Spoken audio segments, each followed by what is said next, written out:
Estamos com 37 minutos depois da hora 13.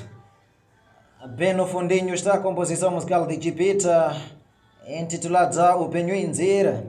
Jovem este da província de Manica, diretamente no distrito de Sussunenga, no centro mesmo, na vila. Está a dizer que o Penho Inzira, né? A vida é uma viagem. Desde o início do ano até agora, ninguém sabia que poderia ter chegado ao dia de hoje.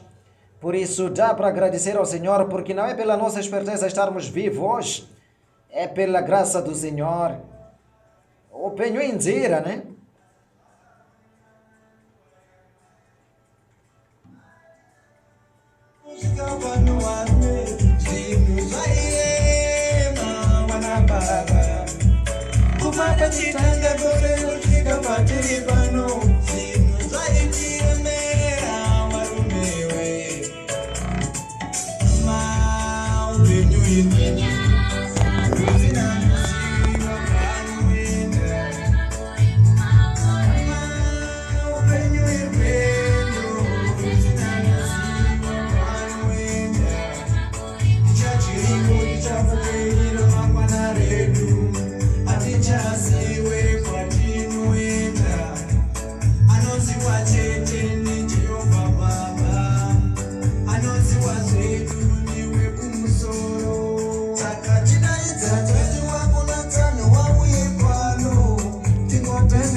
Jesus andi pa mufaro